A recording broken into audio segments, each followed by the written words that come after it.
de la nativité de Jésus, c'est en même temps parler du mystère de l'enfantement qui doit permettre à chaque famille d'avoir des enfants divins.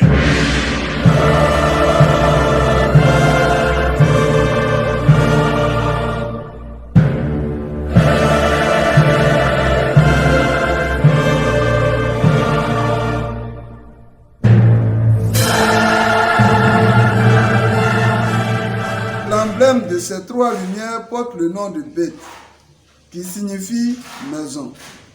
L'écriture commence par cette lettre parce que la loi est le salut du monde. C'est ça. C'est pourquoi on a dit que celui qui se consacre à l'étude de la loi a autant de mérite que s'il appliquait à la connaissance du nom sacré. Okay. Attendu que toute l'écriture forme un seul nom sacré. C'est exact.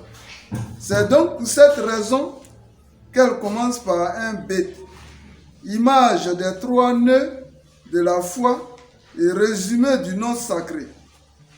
Remarquez que Dieu couvre d'un rayon de grâce à l'heure du matin tous ceux qui ont passé la nuit à étudier la loi, parce qu'ils se sont attachés à la Shekinah. Ok, donc cela me permet en même temps de vous dire ceci. Quand le prophète Élie était devant une situation conflictuelle, une situation où Jézabel avec ses 400 prophètes cherchait à le faire mourir, il a dit une parole que beaucoup n'ont pas vraiment médité. Il dit au nom de l'Éternel devant qui je me tenais. Il dit au nom de l'Éternel devant qui je me tenais. Il ne dit pas au nom de l'Éternel devant qui je me tiens. Il dit au nom de l'Éternel devant qui je me tenais, que moi, Élie, je vous jure qu'il ne va pas pleuvoir sur votre terre tant que moi je n'aurai pas demandé à Dieu qu'il pleuve. Et la pluie s'est arrêtée pendant 3 ans et demi. Il dit au nom de l'Éternel devant qui je me tenais. Et aujourd'hui, le Sefer Azoar, dans la section Shemini, vient pour nous édifier, pour nous éclairer. Et elle est claire à ce niveau. Que tous ceux qui passent la nuit à étudier la loi, voient le jour suivant un rayon de lumière les accompagner dans tout ce qu'ils entreprennent. Et donc, c'est la présence de l'homme à sa table, comme je suis assis là, qui consiste à étudier la loi à partir de minuit jusqu'au petit matin. C'est ce que tous les Juifs font. C'est cette étude de la loi à partir de minuit jusqu'au petit matin qui constitue la présence de Dieu. Ce n'est pas la récitation d'un nom divin, ce n'est pas la récitation de Jésus, de Bouddha pendant 52 000 fois qui constitue la présence divine, c'est faux. C'est l'étude de la loi, mais appliquée de façon constante, de façon régulière, à partir de minuit jusqu'au petit matin, qui constitue la présence de Dieu que nous appelons la présence de la Shekinah. Parler donc de Shekinah, il y a des gens qui parlent de Shekinah sans savoir ce que c'est la Shekinah. Parler de la Shekinah, c'est parler des 10 séphirots, de l'arbre de vie, des 22 sentiers de l'arbre de vie, des 32 voies de l'arbre de vie et des 50 portes de l'arbre de vie. C'est notre désir de nous attacher à Dieu en passant par les 10 portes, c'est-à-dire les 10 séphirots, les 22 sentiers, les 32 voies, les 50 portes, sans oublier les 7 jours sacrés ou les 7 jours divins dont nous sommes en train de parler, puisque c'est parce que j'aurais maîtrisé les 7 jours précédents, puisque nous disons que Dieu a travaillé pendant 7 jours, c'est de façon symbolique. Et grâce au mystère de l'œuvre divine, nous savons que vous et moi, nous sommes au 4e jour de la création. Je ne vais pas rentrer dans certains détails. Mais nous sommes au 4e jour de la création.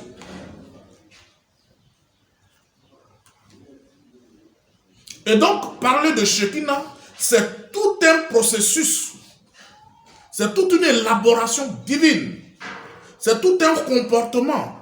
C'est tout un art. C'est toute une science.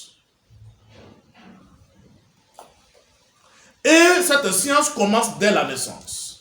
Pour ne pas dire avant même la naissance. Je suis d'accord que les gens me parlent d'une divinité quelconque qui serait descendue du ciel, rentrer dans une mère, dans une femme, et puis renaître comme si ce ciel-là avait été abandonné. Et puis cette divinité, ça dit, moi je quitte mon bureau, ou je quitte ma maison, je m'en vais me descendre quelque part au Kenya là-bas. Hein?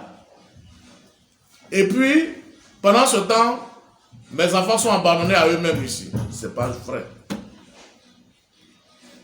C'est pas vrai. C'est l'esprit dans lequel l'enfant a été conçu, et je le dis à dessein.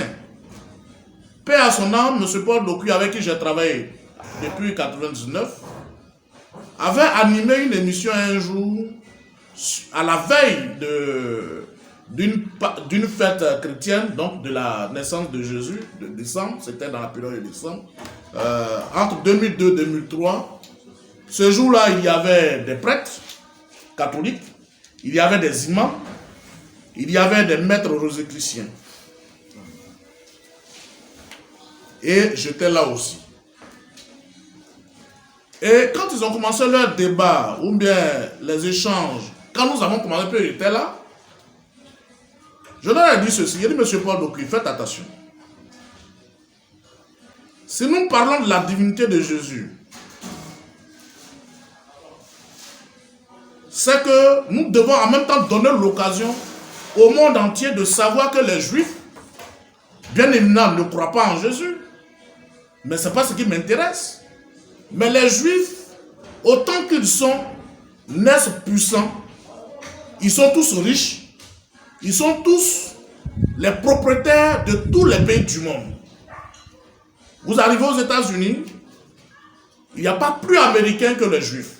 Mais ils vous disent que je suis juif. Je suis un sioniste.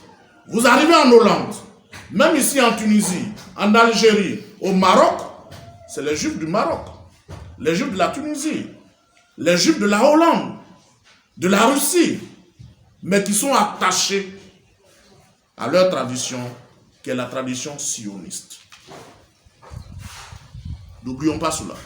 Donc, M. Paul Doku, excusez-moi, parler de la nativité de Jésus, c'est en même temps parler du mystère de l'enfantement qui doit permettre à chaque famille d'avoir des enfants divins.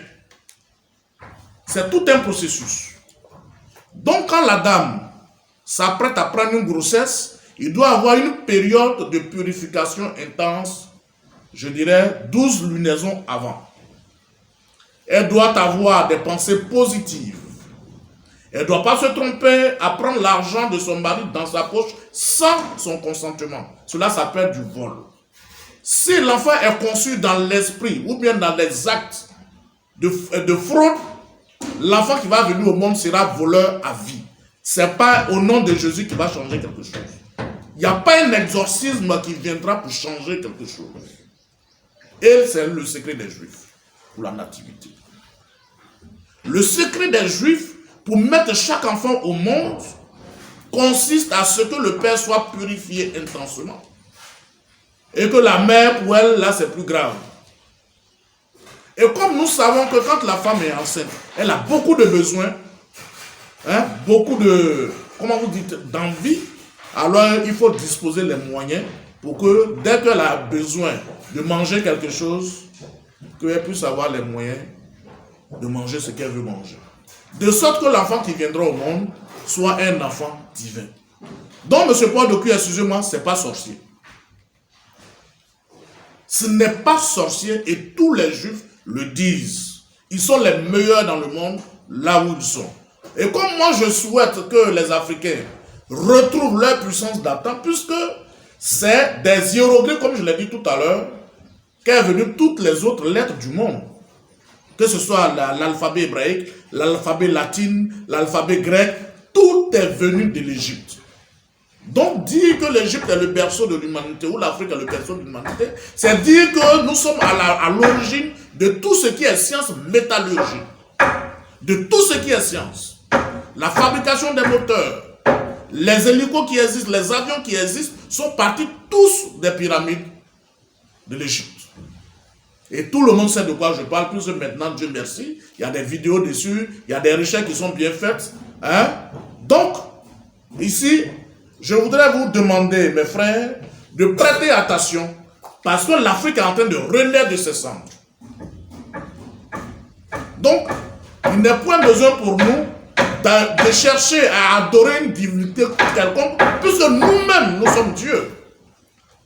Si tant est que nous savons ce que c'est les mystères des lettres, que ce soit des lettres hébraïques, ou des lettres hiéroglyphes, ou des hiéroglyphes tout court. Donc c'est important d'approfondir l'enseignement divin qui est basé sur le principe d'une connaissance très profonde.